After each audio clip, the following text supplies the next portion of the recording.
नमस्कार मित्रों। तो देखिए, आज की जो कहानी है बहुत दिलचस्प और बेहद इंटरेस्टिंग कहानी है। दरअसल ये कहानी मेरी और आपकी, हम सब की कहानी है। होता कुछ इस तरह से है कि एक लकड़हारा था, काफ़ी बुज़ुर्ग हो चुका था, 70 के पार उम्र हो चुकी थी।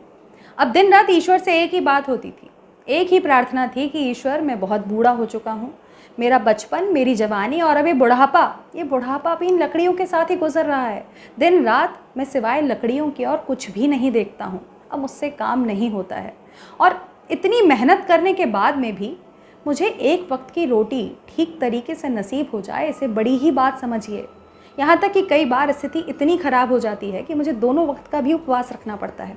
तो बताइए, ऐसी ज़िंदगी, ऐसी दर्दनाक ज़िंदगी जीने का क्या फ़ायदा। इसीलिए अब आप मुझे मौत दे ही दीजिए।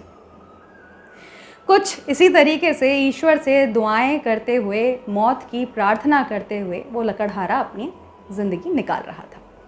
एक दिन लकड़ियां काटने के बाद लकड़ियों का गट्ठर बनाकर उसे सिर पर रखकर वो अपने घर की तरफ जा रहा था कि अचानक से उसे खांसी आई बड़ी ज़ोर की और वो लकड़ियों का गट्ठर ज़मीन पर गिर पड़ा।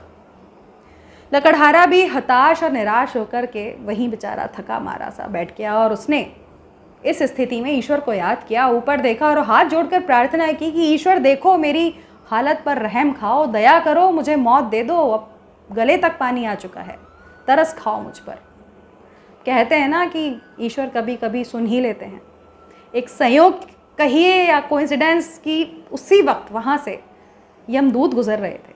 उन्होंने देखा कि कोई उन्हें पुकार रहा है, शायद किसी को लेने जा रहे होंगे। नीचे उतर के आए और उन्होंने लकड़हारे के कंधे पर हाथ रखा और पूछा, कहो भैया, क्या तकलीफ़ है, तुम मुझे याद क्यों कर रहे थे। लकड़हारे की नज़र जैसे ही यमदूत पर पड़ी, उसके होश उड़ गए। वो कहते हैं ना कि मौत को बुलाना मज़े की बात है, लेकिन सिर्फ तब तक जब तक कि मौत ना आए। वो बहुत महीनों से, सालों से, दिनों से मौत को याद कर रहा था। वो लकड़हारा मौत की फरमाइश कर रहा था, लेकिन आज मौत को सामने खड़े देख कर के उसके प्राण सूख गए। उसका जो गला था उसमें से आवाज़ नहीं निकल रही थी। उसने हिम्मत जुटाई और यमदूत से कहा, हाथ जोड़ करके, नहीं नहीं महाराज, वो हुआ यूँ कि मैं घर की तरफ जा रहा था कि अचानक मेरा ये जो गट्ठर है लकड़ियों का, ये ज़मीन पर गिर पड़ा। मैंने मदद के लिए आवाज़ लगाई, लेकिन कोई आया ही नहीं। तब मैंने हार करके आपको याद किया ताकि आप मेरी मदद कर सकें, इस लकड़ी के गट्ठर को मेरे सिर पर रख सकें और मैं घर की तरफ जा सकूं। यमदूत ने उसकी बात सुनी और लकड़ियों का गट्ठर उस लकड़हारे के सिर पर रख दिया।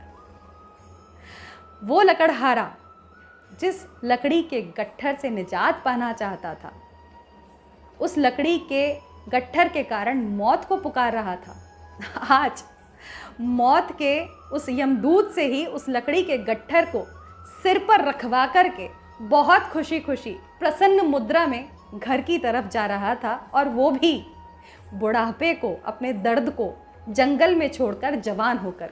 दरअसल हम सबके साथ में ऐसा ही होता है।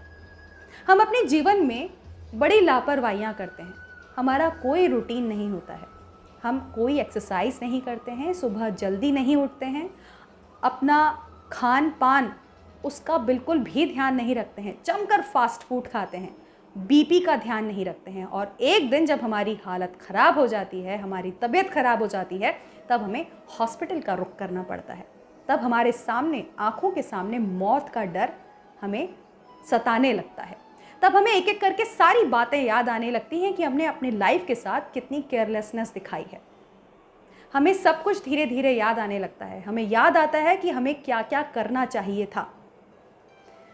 हम एक के बाद एक चीज़ों को जोड़ करके देखने लगते हैं। हमें याद आता है कि हमने अपने पेरेंट्स के साथ टाइम स्पेंड नहीं किया, हमने अपने बच्चों का बचपन मिस कर दिया, हम अपने काम में इतना बिजी हो गए, इतना मशगूल हो गए कि हम देख ही नहीं पाए कि हमारे बच्चे कब और कैसे बड़े हो गए। हमें याद आता है, हमें एक स्ट्रॉन्ग फीलिंग आती है दिमाग में, हमारे दिल में, कि हमें सूरज को उगते हुए देखना है, हमें सूरज को अस्त होते हुए देखना है। तो फिर हमें करना क्या है?